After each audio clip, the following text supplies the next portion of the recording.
مفتی شعیب اللہ خان صاحب کے بیانات کے لیے مفتی صاحب کے آفیشیل چینل کو سبسکرائب کریں اور زیادہ سے زیادہ شیئر کریں۔ اللہ وحدہ لا شریک لہ ونشهد ان سیدنا ومولانا محمدا عبده ورسوله صلی اللہ علیہ وعلى آلہ واصحابہ وازواجہ وذریاتہ وسلم تسلیما کثیرا کثیرا۔ اما بعد، محترم حضرات، بھائیوں، بزرگوں، دوستوں، میں نے گزشتہ جمعہ آپ حضرات کے سامنے اسلام میں اخلاق کی اہمیت پر کلام کیا تھا۔ اسلام کے بہت سے شعبے ہیں، ان شعبوں میں ایک اخلاق کا شعبہ ہے۔ اسلام مکمل دین ہے، اس کے اندر انسان کی ضروریات کا تمام سامان ہے۔ بہت سے لوگ یہ سمجھتے ہیں کہ اسلام میں نماز روزہ ہے، یعنی بس نماز روزہ کر لینے والا مسلمان ہو، اگرچہ اس کے اخلاق اچھے نہ ہو، اس کا کردار اچھا نہ ہو، اس کی معاشرت اچھی نہ ہو، اس کے معاملات اچھے نہ ہو، لوگوں کے ساتھ تعلقات اچھے نہ ہو، بس نماز پڑھ لی، روزہ رکھ لیا یا ذکر کر لیا، سمجھا کہ میں پکا سچا مومن بندہ ہو گیا اور میرے سے بڑھ کر کوئی نہیں، جبکہ اس کا اخلاق انتہائی خراب ہے، معاشرت اس کی تباہ ہے، معاملات اس کے بگڑے ہوئے ہوتے، لیکن وہ اپنے آپ کو سمجھتا ہے کہ میں بہت اونچا مسلمان ہوں، اس لیے کہ نماز پڑھ لیتا ہے، روزہ رکھ لیتا ہے۔ میں اسی کو سمجھانا چاہتا ہوں کہ اسلام ایک مکمل مذہب ہے، مکمل دین ہے، اور اس کے اندر یہ سب چیزیں داخل ہیں۔ جی، نماز بھی داخل ہے، روزہ بھی اس کے اندر ہے، زکوٰۃ بھی اس کے اندر ہے، حج اور ذکر و تلاوت اور قربانی بھی اس کے اندر ہے، اور اسی کے ساتھ ساتھ اخلاق کا درس بھی ہے، معاشرت کی تعلیم بھی ہے، معاملات کی صفائی کا درس بھی ہے۔ یہ سب چیزیں مل ملا کر اسلام تیار ہوتا ہے۔ میں نے وہ حدیث آپ کو سنائی تھی کہ نبی اکرم صلی اللہ علیہ وسلم نے ارشاد فرمایا ہے کہ اکمل المؤمنین ایمانا، سب سے زیادہ مکمل ایمان والا بندہ وہ ہوتا ہے احسنہم اخلاقا، جس کے اخلاق سب سے اچھے اور عمدہ ہوں۔ اب یہاں پر ایمان کا کمال بتایا گیا تو وہ اخلاق میں بتایا گیا کہ مومن کے اخلاق کا عمدہ ہونا اس کے ایمان کے کامل ہونے کی دلیل ہوتی ہے۔ اخلاق کسے کہتے ہیں؟ اخلاق کا درس ایک بہت لمبا چوڑا، بہت وسیع و عریض درس ہے، لیکن بعض علماء نے ان کو سمیٹا ہے، کچھ اہم امور بیان کیے اور اس کے اندر اخلاق کو سمیٹ کر ہم کو بتایا تاکہ اچھی طرح اور بہت اجمالی طور پر ذہنوں کے اندر بیٹھ جائے کہ اخلاق کسے کہتے ہیں۔ حضرت حسن بصری رحمۃ اللہ علیہ سے پوچھا گیا کہ اخلاق کسے کہتے ہیں، تو انہوں نے 3 باتیں ارشاد فرمائی۔ حضرت حسن بصری رحمۃ اللہ علیہ نے فرمایا کہ اچھے اخلاق کا مطلب ہے کف الاذی وبذل الندی وطلاقۃ الوجہ۔ میں آج بس اسی قول کی تشریح آپ کے سامنے رکھوں گا۔ حضرت حسن بصری رحمۃ اللہ علیہ فرماتے ہیں کہ اخلاق میں 3 چیزیں ہوا کرتی ہیں۔ سب سے پہلی چیز ہے کف الاذی، دوسروں کو تکلیف دینے سے اپنے ہاتھ کو روک لینا۔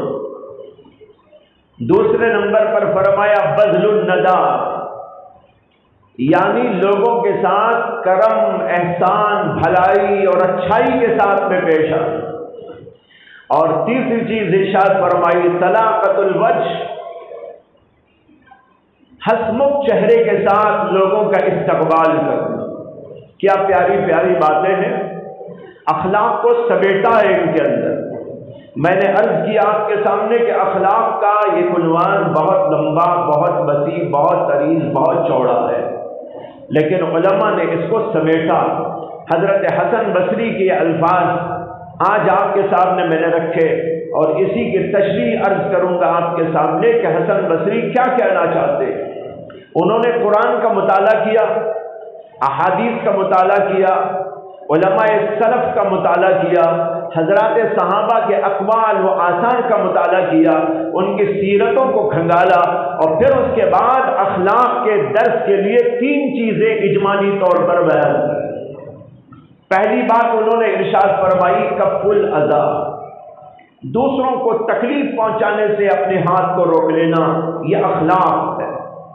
اگر کوئی کسی کو گالی دیتا ہے، برا بھلا کہتا ہے، کسی کی پگڑیاں اچھالتا ہے، کسی کے ساتھ بدتمیزی کے ساتھ پیش آتا ہے، غیبتیں کرتا ہے، چغلیاں کھاتا ہے، مارتا دھاڑتا ہے، سمجھو کہ وہ بڑا بد اخلاق انسان ہے۔ اخلاق یہ ہے کف الاذی، اپنے ہاتھ کو روک لو، ہم کسی کو تکلیف نہیں پہنچائے۔ یہ تکلیف پہنچانا کبھی تو ہوتا ہے ہاتھ سے، کبھی ہوتا ہے زبان سے، اور کبھی ہوتا ہے کسی اور طریقے پر بھی۔ کسی بھی طریقے پر کسی کو تکلیف نہ پہنچانا اخلاق کا سب سے پہلا درس ہے، لیکن کس قدر لوگ ہیں جو دوسروں کو تکلیف پہنچانے ہی میں اپنی لذت اور سرور محسوس کرتے۔ کسی کو ایسی بات کہو کہ جا کے اس کے دل کے اوپر تیر کی طرح لگ جائے، وہ تڑپنے لگے تو یہ خوش ہو کے دیکھتا ہے۔ لا حول ولا قوت الا باللہ۔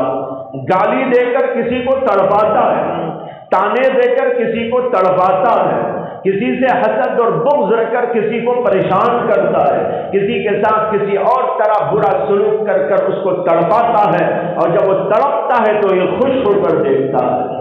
یہ تو جانوروں کی صفت ہے، لیکن ایک مسلمان، اور پھر مسلمان جو کامل ہونا چاہے وہ کیسے حرکت کر سکتا ہے؟ اس سے سب سے پہلی چیز ہے کسی کو اذیت نہ دو، کسی کو تکلیف نہ پہنچاؤ۔ میں سمجھتا ہوں کہ حسن بصری نے یہ قول اللہ کے نبی کے ایک حدیث سے نکالا ہوگا۔ ایک حدیث میں آتا ہے کہ نبی اکرم صلی اللہ علیہ وسلم سے پوچھا گیا مسلمان کسے کہتے ہیں، یا یہ پوچھا گیا کہ بہترین مسلمان کون ہوا کرتا ہے؟ اللہ کے نبی علیہ الصلوۃ والسلام نے ارشاد فرمایا المسلم من سلم المسلمون من لسانه ويده، مسلمان اس کو کہتے ہیں جس کی زبان سے اور جس کے ہاتھ سے دوسرے تمام مسلمان محفوظ رہے، وہ کسی کو تکلیف نہ پہنچائے، نہ زبان سے تکلیف پہنچائے، نہ ہاتھ سے تکلیف پہنچائے۔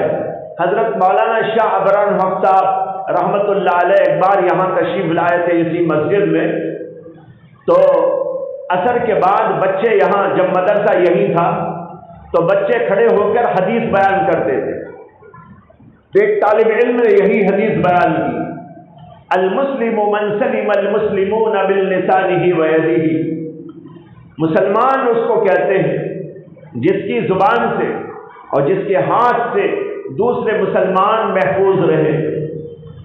خیر اس نے طالب علم نے اس کو بیان کیا، ترجمہ کیا، بیٹھ گیا، اس کے بعد حضرت نے اسی پر بیان شروع کیا، اسی حدیث کا بیان کیا، اور اس کے اندر یہ فرمایا کہ اس حدیث کے اندر جو آیا ہے کہ مسلمان وہ ہے جس سے دوسرے مسلمان محفوظ رہے، تو کیا یہ سوال پیدا ہوتا ہے؟ کیا یہ سوال نہیں پیدا ہوتا؟ کیا دوسرے مسلمانوں کے علاوہ جو اور لوگ ہیں، کافر لوگ ہیں، عیسائی لوگ ہیں، یہودی لوگ ہیں، ہندو لوگ ہیں، کیا کوئی مسلمان ان کو تکلیف دے سکتا ہے؟ اس حدیث میں تو ہے کہ مسلمان وہ ہے جو مسلمان کو تکلیف نہیں پہنچاتا، تو کیا غیر مسلمان کو مسلمان تکلیف پہنچا سکتا ہے؟ حضرت نے فرمایا کہ مسلمان تو کسی کو بھی تکلیف نہیں دیتا، نہ یہودی کو، نہ عیسائی کو، نہ کسی ہندو مذہب والے کو، نہ کسی اور مذہب والے کو، بلکہ کسی بھی انسان کو تکلیف نہیں پہنچاتا۔ لیکن اللہ کے رسول نے مسلمان کی قید اس لیے لگائی کہ مسلمان کا معاملہ زیادہ تر مسلمان سے ہوتا ہے۔ اس کا اٹھنا بیٹھنا، کھانا پینا، رہن سہن، بیع تجارت، معاملات، یہ جو کچھ ہوتے ہیں مسلمانوں کے ساتھ زیادہ ہوتے ہیں، غیروں کے ساتھ کم ہوتے ہیں۔ تو اللہ کے نبی کا منشا یہ ہے کہ جب مسلمانوں کے ساتھ رہتے ہوئے، اٹھتے ہوئے، بیٹھتے ہوئے، ان کے ساتھ زندگی کرتے ہوئے کبھی ان کو بھی تکلیف نہیں پہنچاتا، تو جن کے ساتھ اس کا معاملہ بہت کم ہوتا ہے، اٹھنا بیٹھنا اور ان کے ساتھ کھانا پینا کم ہوتا ہے، ان کو تو بدرجہ اولا وہ تکلیف نہیں پہنچاتا۔ عام طور پر تکلیف پہنچانے کا سبب یہ بنتا ہے کہ مل جل کے ہیں، کوئی کسی کو کچھ کہہ دیا، کسی کے ساتھ معاملہ پیش آ گیا۔ جب لوگ آپس میں رہتے ہوئے، بیٹھتے ہوئے، آپس میں گھل مل کے رہتے ہوئے ایک دوسرے کو تکلیف نہیں پہنچاتے مسلمان، تو مسلمان غیر کو جا کے کیا تکلیف پہنچائے گا؟ جس کے ساتھ اس کا اٹھنا بیٹھنا کم، جس کے ساتھ اس کے معاملات کم۔ اس لیے حدیث کا منشا یہ ہے کہ مسلمان کسی کو بھی تکلیف نہیں پہنچاتا، بالخصوص مسلمانوں کو تکلیف نہیں پہنچاتا۔ دوسری بات حضرت نے ارشاد یہ فرمائی کہ اس حدیث میں اللہ کے نبی نے کہا کہ مسلمان وہ ہے جس کی زبان اور جس کے ہاتھ سے دوسرے مسلمان محفوظ رہے۔ یعنی ایک مسلمان کسی کو اپنی زبان سے تکلیف نہیں پہنچاتا، ایک مسلمان کسی کو اپنے ہاتھ سے تکلیف نہیں پہنچاتا۔ دو باتیں فرمائی، من سلیم المسلمون من لسانہ و یدہ، لسان کے معنی زبان، ید کے معنی ہاتھ، نہ زبان سے تکلیف پہنچاتا ہے نہ ہاتھ سے تکلیف پہنچاتا ہے۔ اب سوال یہ پیدا ہوتا ہے کہ زبان اور ہاتھ سے نہیں پہنچاتا، لیکن کیا ٹانگ سے پہنچا سکتا ہے؟ کسی کو پیر مار دیا، کسی کو لات مار دیا، ہاتھ نہیں مار رہا ہے، زبان نہیں ہلا رہا ہے، اور صرف کیا کر رہا ہے، جاتے آتے ایک ایک کو ٹانگ مار کے جا رہا ہے، یا کسی اور طریقے سے اذیت اور تکلیف پہنچا رہا ہے۔ کیا مسلمان ایسا کر سکتا ہے؟ تو اللہ کے نبی نے دو ہی باتیں کیوں فرمائی؟ زبان سے تکلیف نہیں پہنچاتا، ہاتھ سے تکلیف نہیں پہنچاتا، تو کیا ٹانگ سے تکلیف پہنچا سکتا ہے یا کسی اور طریقے سے تکلیف پہنچا سکتا ہے؟ حضرت نے فرمایا کہ اللہ کے رسول کا منشا یہ ہے کہ عام طور پر جو تکلیف کسی کو پہنچتی ہے تو زبان سے پہلے پہنچتی ہے، اس کے بعد بھی معاملہ آگے بڑھتا ہے تو ہاتھ اٹھتا ہے، اس سے بھی آگے معاملہ جاتا ہے تو ٹانگ تک قصہ جاتا ہے۔ جب مسلمان زبان سے بھی تکلیف نہیں پہنچاتا، ہاتھ سے بھی تکلیف نہیں پہنچاتا، تو ٹانگ سے کیسے تکلیف پہنچا دے گا؟ وہ تو بدرجہ اولا نہیں کرے گا۔ زبان سے تکلیف پہنچانا کم درجے کی تکلیف، اس سے آگے ہاتھ، تو بھائی یہی نہیں کرنے والا مسلمان کسی اور کو اپنے ٹانگ سے کیسے تکلیف پہنچا دے گا؟ خلاصہ حدیث پاک کا یہ ہے کہ مسلمان وہ ہوتا ہے جو کسی کو بھی کسی طرح بھی تکلیف نہیں پہنچاتا۔ حضرت حسن بصری نے یہی فرمایا، کف الاذی، کسی کو تکلیف پہنچانے سے اپنے آپ کو روک لینا، زبان کو روک لینا، ہاتھ کو روک لینا، اور بلکہ اس کی جگہ تو اچھائی پہنچانا مسلمان کی شان ہوتی ہے۔ لہذا ہم لوگ غور کریں اپنے اخلاق پر، کیا اخلاق کا یہ سب سے پہلا عنصر ہمارے اندر پیدا ہو گیا ہے کہ ہم کسی کو تکلیف نہ پہنچا رہے ہوں، زبان ہماری دوسروں کو تکلیف پہنچانے سے بند ہو، تانا نہ دینا، غیبت نہ کرنا، چغلی نہ کھانا، یا اور کسی طرح کی تکلیف زبان سے نہ پہنچانا۔ یہ زبان جو ہے بہت زیادہ برائی کر دی، بلکہ علماء نے تو اس کے اوپر مستقل کتابیں لکھی کہ گناہ جو زبان سے ہوتے ہیں وہ کس کس طرح کے ہوتے ہیں۔ زبان سے جھوٹ نکلتا ہے، زبان سے غیبت نکلتی ہے، زبان سے کسی کو گالی نکل جاتی ہے، زبان سے کسی کا تانا نکل جاتا ہے، زبان سے اور طرح بھی بہت سارے گناہ ہوتے رہتے ہیں، تو مستقل یہ زبان ایک بہت بڑی انسان کو ہلاکت میں ڈالنے والی چیز ہے۔ ایک حدیث میں آتا ہے کہ ایک صحابی نے رسول اکرم صلی اللہ علیہ وسلم سے پوچھا کہ یا رسول اللہ مجھے دین کے بارے میں بتائیے، مجھے فلاں چیز کے بارے میں بتائیے، کئی سوالات انہوں نے کیے۔ اللہ کے رسول نے بتایا، ہر ایک کا جواب بتایا، اور پھر آخر میں اللہ کے نبی نے فرمایا کیا اب تک جتنی باتیں میں نے بتائی ہیں ان سب کا خلاصہ تم کو بتاؤں؟ کئی چیزیں بیان کی اور آخر میں فرمایا کہ میں ان سب کا خلاصہ تم کو بتاؤں؟ انہوں نے کہا یا رسول اللہ ضرور فرمائے۔ تو اللہ کے رسول نے اپنی زبان باہر نکال کر اس کو اپنے ہاتھ میں پکڑا اور فرمایا اس کی حفاظت کرو۔ کس کی حفاظت؟ زبان کی حفاظت کرو۔ تو صحابی پریشان ہو گئے، انہوں نے کہا یا رسول اللہ یہ زبان کیا اتنی خطرناک چیز ہے کہ آپ کہہ رہے ہیں پورے دین کا خلاصہ اس میں اٹکا ہوا ہے، اس کی حفاظت کر لو بس ٹھیک ہو جاؤ گے۔ انہوں نے کہا یا رسول اللہ کیا اتنی خطرناک چیز ہے یہ زبان؟ اللہ کے رسول نے فرمایا کہ ہاں، انسانوں کو اوندھے منہ جہنم میں لے جانے والی اس سے بڑھ کر کوئی چیز نہیں۔ جہنم میں انسان کو اوندھے منہ ڈالنے والی چیز اس سے بڑھ کر کوئی نہیں۔ اس زبان سے کیا کیا نکلتا ہے، کیا کیا نکلتا ہے، اور اس سے انسان ہلاکت میں پڑ جاتا ہے۔ تو بھائیوں سب سے پہلے غور کر لیجئے کہ ہم کسی کو تکلیف نہ پہنچائیں، یہ ہے سب سے پہلا اصول اخلاق کا۔ کسی طرح کوئی تکلیف نہیں، زبان سے بھی نہیں، ہاتھ سے بھی نہیں، اپنے طرز عمل سے بھی نہیں، پیر سے بھی نہیں۔ کسی کا مال دبا لینا یہ کسی کو تکلیف پہنچانا ہے، کسی کو بے عزت کرنا یہ اس کو تکلیف پہنچانا ہے، کسی کو گالی دینا یہ اس کو تکلیف پہنچانے میں داخل ہے، کسی کو کسی اور طرح جو ہے نقصان پہنچا دینا یہ سب کا سب اسی کے اندر داخل ہے۔ ان سب چیزوں سے اپنے آپ کو بچانا ہے۔ ایک حدیث میں آتا ہے کہ اللہ کے نبی علیہ الصلوۃ والسلام نے حجۃ الوداع کے موقع پر جبکہ لاکھوں صحابہ کا مجمع تھا، حجۃ الوداع میں ایک روایت کے مطابق 1,00,000 صحابہ موجود تھے، اور ایک روایت کے مطابق 1,24,000 صحابہ تھے۔ جتنی تعداد انبیاء کرام علیہم السلام کی ہے 1,24,000، اتنے صحابہ آخری حج جو اللہ کے رسول نے کیا تھا اس حج کے موقع پر اللہ کے نبی کے ساتھ موجود تھے۔ آپ نے وہاں زبردست خطبہ دیا تھا، اپنی اونٹی پر کھڑے ہو کر، اور معجزہ ظاہر ہوا تھا نبی اکرم صلی اللہ علیہ وسلم کا کہ 1,24,000 کے مجمع میں اللہ کے رسول نے خطاب کیا ہے۔ تو آپ جب خطاب کر رہے تھے تو آپ کا ایک ایک لفظ، ایک ایک جملہ جیسے پہلی صف والا سن رہا تھا، 1,00,000 کے مجمع کا آخری انسان بھی اسی طرح سن رہا ہے۔ کتنا بڑا معجزہ ہے، آواز پوری کے پوری پہنچ رہی ہے، پہلی صف والا جیسے سن رہا ہے آخری صف والا ویسے ہی سن رہا ہے۔ اللہ کے نبی نے بہت سی باتیں ارشاد فرمائی اس موقع پر۔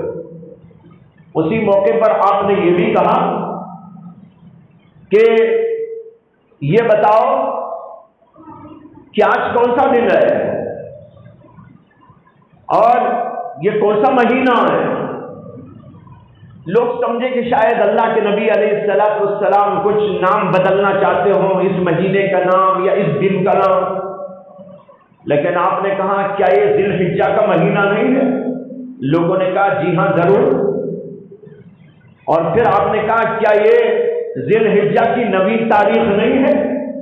لوگوں نے کہا کہ جی ہاں۔ اللہ کے رسول نے فرمایا جس طریقے پر یہ مہینہ محترم ہے، آج کا دن محترم ہے، اسی طریقے پر تمہاری جانیں، تمہارے مال اور تمہاری عزت و آبرو ایک دوسرے کے لیے محترم، ایک دوسرے پر حرام کر دے گئے۔ تمہاری جانیں حرام، کوئی کسی کی جان نہیں لے سکتا، اور تمہارے مال حرام، کوئی کسی کا مال نہیں دبا سکتا، بغیر وجہ اور بغیر اس کی اجازت کے لے نہیں سکتا۔ اسی طرح تمہاری عزتیں ایک دوسرے پر حرام کہ کوئی کسی کو بے عزت نہیں کر سکتا۔ ان دماءکم واموالکم واعراضکم بینکم حرام، یہ الفاظ ہیں اس حدیث کے۔ دماء کے معنی خون یعنی جان، کوئی کسی کی جان کو تکلیف نہ پہنچائے، کسی کو مالی تکلیف نہ پہنچائے، کسی کو عزت و آبرو کے اعتبار سے تکلیف نہ پہنچائے۔ جو آدمی کسی کی عزت کو ٹھیس پہنچاتا ہے، جو آدمی کسی کا مال بلا وجہ دبا دیتا ہے یا اس کو نقصان پہنچا دیتا ہے یا چوری کر لیتا ہے، ڈکیتی ڈال دیتا ہے یا غصب کر لیتا ہے یا جھوٹے مقدمات دائر کر کر جو ہے اصول کرنے کی کوشش کرتا ہے، کسی کی زمین دبا دیتا ہے یا اسی طریقے پر وراثت میں بھائیوں کا بہنوں کا حق دیے بغیر دبائے بیٹھا رہتا ہے، سب اس کے اندر آ گیا۔ اسی طرح جان کی تکلیف، جان لے لینا یا جانی اعتبار سے کسی اور طرح تکلیف پہنچا دینا، مار دینا، زبردستی کرنا، کسی اور طرح جو ہے اس کو تکلیف پہنچانا، یہ سب اس کے اندر آ گیا۔ اللہ کے رسول نے فرمایا تمہاری جانیں ایک دوسرے پر حرام، تمہارے مال ایک دوسرے پر حرام، اور تمہاری عزتیں آبروئیں یہ بھی ایک دوسرے پر حرام ہے، اس لیے کسی کو کسی طرح کی تکلیف نہیں پہنچانا چاہیے۔ ہم اپنا جائزہ لیں، غور کریں کہ ہم کس قدر دوسروں کو تکلیف پہنچا دیتے ہیں۔ جانی تکلیف بھی، مار دیا، ظلم کر ڈالا، اور کسی کا مال دبا لیا۔ مال دبانے میں لوگ عام طور پر اتنا تو سمجھتے ہیں کہ کسی کے مال کو چوری کرنا حرام، ٹھیک ہے یہ بھی ہے، لیکن بھائی یہ بھی ایک بات یاد رکھیں کہ اگر گھر کا کوئی بڑا انتقال کر گیا، باپ مثلا پراپرٹی چھوڑ کر گیا، مال چھوڑ کر گیا، تو اب وہ مال اور جائیداد اور پراپرٹی اس کے تمام وارثین کا حق ہے۔ مثلا وہ مرنے والا انسان باپ 5 بیٹیاں اور 5 بیٹے چھوڑ کر گیا، یہ 5 بیٹوں اور 5 بیٹیوں کا مال ہے جو وہ چھوڑ کر گیا۔ لیکن ہوتا یہ ہے آج کل عام طور پر جن کے دلوں میں اللہ کا ڈر نہیں، جن کو آخرت کا فکر نہیں، جن کو دنیا والوں سے بھی کوئی آڑ نہیں، ایسے لوگ ایسا کرتے ہیں کہ ان میں سے 1 یا 2 آدمی پورے مال کے اوپر قبضہ جما کے بیٹھے رہتے ہیں۔ ایک بھائی دوسرے بھائیوں کا مال دبا لیتا ہے، یا بھائی سب مل کر بہنوں کا مال دبا لیتے ہیں۔ بہنیں غریب بھی ہیں، بہنیں تنگدست بھی ہیں، پریشان حال بھی ہیں، لیکن ان کا خود مال ان کو نہیں دینا چاہتے اور مال دبائے ہوئے بیٹھے رہتے ہیں۔ ہمارے پاس کیسز آتے رہتے ہیں، اسی کی روشنی میں بتا رہا ہوں کتنے لوگ ہیں جو تڑپ رہے ہیں، رو رہے ہیں اور بددعائیں دے رہے ہیں، اپنے بھائیوں کو بہنیں بددعائیں دے رہی ہیں۔ ایک بھائی اپنے دوسرے بھائی کو بددعا دے رہا ہے کہ اللہ اس کو غارت کرے، اس لیے کہ اس نے میرے مال کو دبا لیا، میرے باپ کا چھوڑا ہوا مال مجھے نہیں دینا چاہتا۔ یاد رکھو کہ پراپرٹی میں تمام بھائیوں کا تمام بہنوں کا حق ہوتا ہے۔ للرجال نصیب مما ترک الوالدان والاقربون مما قل منه او كثر۔ اللہ کہتے ہیں جو بھی مال پراپرٹی چھوڑ کر گئے اس کے اندر مردوں کا بھی برابر حصہ ہے۔ وللنساء نصیب مما ترک الوالدان والاقربون، اور ماں باپ چھوڑ کر جو پراپرٹی اور جائیداد جاتے ہیں اس کے اندر عورتوں کا بھی بڑا حق ہے، پورا حق ہے۔ اللہ نے 2 کو الگ الگ کر کے بیان کیا، للرجال نصیب، آگے کا وللنساء نصیب مما ترک الوالدان والاقربون۔ جو بھی ماں باپ مال چھوڑ کر جائے یا جو بھی رشتہ دار چھوڑ کر جائیں اس کے اندر مردوں کا بھی اتنا ہی حق اور لڑکیوں کا بھی اتنا ہی حق ہے۔ اور آگے ایک اور بات کہی اللہ نے، مما قل منه او كثر، چاہے وہ مال زیادہ چھوڑ کر جائے یا کم چھوڑ کر جائے۔ یہاں تک کہ بھائی اگر ایک گھڑی باپ چھوڑ کر گیا، جوتا چھوڑ کر گیا، اپنا پہننے والا کپڑا چھوڑ کر گیا، اس کے اندر بھی سب کا حق بنتا ہے۔ اب وہاں ایک آدمی باپ کا چھوڑا ہوا جوتا اٹھا کر پہن لیا، دوسروں سے پوچھے بغیر، دوسروں کو اس کا حق دیے بغیر، چاہے وہ حق آئے ایک ایک پیسہ ہی صحیح دینا پڑے گا۔ مثلا جوتا چھوڑ کر گیا، باپ کے پاس جوتے کے سوا کچھ نہ تھا، کچھ نہیں چھوڑا، صرف ایک جوتا۔ اب جوتے کی قیمت لگائی، جوتے کی قیمت آئی 100 روپے۔ اب فرض کرو کہ ایک باپ جو ایک جوتے کا سیٹ چھوڑ کر گیا، 100 روپے اس کی قیمت لگی، اس کے 10 بچے، کتنے؟ 10 بیٹے، تو سب کو 10-10 روپے آئے گے۔ یہ 10-10 روپے سب کو پہنچانا ضروری ہے۔ اگر ایک بھائی نے وہ جوتے اٹھا کے پہن لیے اور دوسروں سے اجازت تک نہ لی، قیامت کے دن اس سے پوچھ ہوگی کہ تم نے ایسا کیوں کیا۔ لیکن کتنے لوگ غافل ہیں اور دبائے بیٹھے ہوئے ہیں۔ ایک بزرگ کا قصہ آتا ہے کہ وہ تشریف لے گئے ایک آدمی کے پاس جس کو نزع کا عالم تھا، روح قبض ہونے والی۔ اب وہاں پر اس کے رشتہ دار جمع تھے، بچے جمع تھے، خاندان کے لوگ جمع تھے۔ وہ بزرگ وہاں پر تشریف لے گئے، دعا کرنے کے لیے گئے ہوں گے، کچھ پڑھنے کے لیے گئے ہوں گے، کوئی اور رشتہ داری ہوگی۔ جہاں گئے دیکھا تو نزع کا عالم ہے، سانس پھول رہی ہے، دعا وغیرہ کی۔ اتنے میں بیٹھے ہی ہوئے تھے، چراغ جل رہا تھا، رات کا وقت تھا، چراغ جل رہا تھا، لوگ بیٹھے ہوئے تھے، رو رہے تھے، اس کے بیٹیاں بیٹے سب وہاں موجود تھے۔ اتنے میں روح قبض ہو گئی، اس آدمی کی روح قبض ہو گئی۔ روح قبض ہوتے ہی وہ بزرگ جو تھے وہ وہاں سے اٹھ کے کھڑے ہوئے اور جو چراغ جل رہا تھا اس کو انہوں نے بجھا دیا، بجھا کر باہر نکل گئے۔ لوگ کہنے لگے عجیب آدمی ہے بھائی، روح قبض ہوئی ہے تو اور 4 چراغ جلانا تھا، اس کا انتظام کرنا تھا۔ لیکن یہ بیچارے عجیب بات ہے کہ جو ہے چراغ جو جل رہا تھا اس کو بھی گل کر ڈالا۔ یہ موقع تو چراغ کے جلانے کا تھا، گل کرنے اور بجھانے کا نہ تھا۔ لوگ کہنے لگے بھائی کیا ہوا؟ انہوں نے کہا دیکھو، جب تک اس آدمی کی جان میں جان تھی اس وقت کہ چراغ اس کا چراغ تھا، اس کی اجازت سے ہم اس کے چراغ میں بیٹھے ہوئے، وہ زندہ تھا، اس وقت تک وہ چراغ اس کا تھا۔ جب اس کی روح قبض ہو گئی تو یہ چراغ اب اس کا نہ رہا، اس کے بچوں کا، اس کی بیوی کا اور رشتہ داروں کا، کوئی بھائی بہن ہے تو ان کا حصہ اس چراغ کے اندر آ گیا۔ اب ان کی اجازت کے بغیر اس کی روشنی میں ہم ایک لمحہ نہیں بیٹھ سکتے، حرام ہے، اس لیے میں نے اس کو بجھا کے باہر نکل گیا۔ اتنی احتیاط، لیکن آج ہے کہ لوگ خوب دبا دبا کے کھا رہے ہیں اور الٹے سیدھے کیسز بھی چلا رہے ہیں، کسی کو محروم کرنے کے لیے جھوٹے دعوے بھی کر رہے ہیں، جھوٹی سرٹیفکیٹ بنا رہے ہیں۔ بھائیو، اللہ کے نبی کہتے ہیں کسی کا مال کھانا حرام ہے، جان حرام ہے، کسی کا مال حرام ہے، عزت و آبرو پر حملہ کرنا حرام ہے۔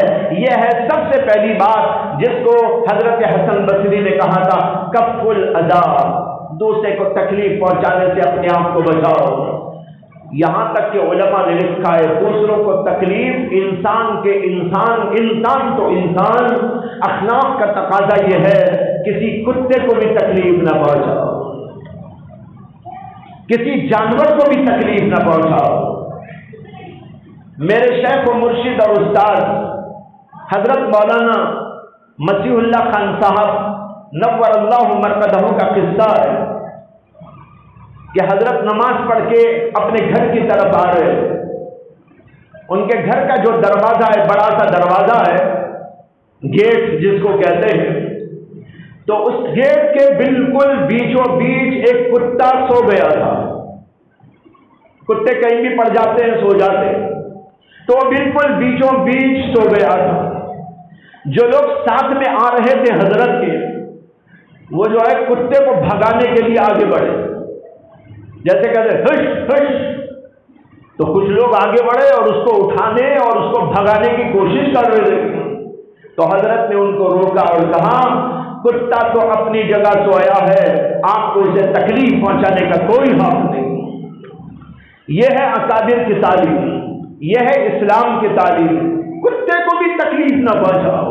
لیکن آج ہم اپنے ماں باپ کو بھی تکلیف پہنچاتے ہیں، ایسی باتیں کرتے کہ ماں باپ کا دل زخمی ہو جائے، ایسی حرکتیں کرتے ہیں کہ ماں باپ کا دل ٹوٹ جائے، رشتہ داروں کا دل ٹوٹ جائے، بھائی بہنوں کا دل ٹوٹ جائے اور لوگوں کا دل ٹوٹ جائے۔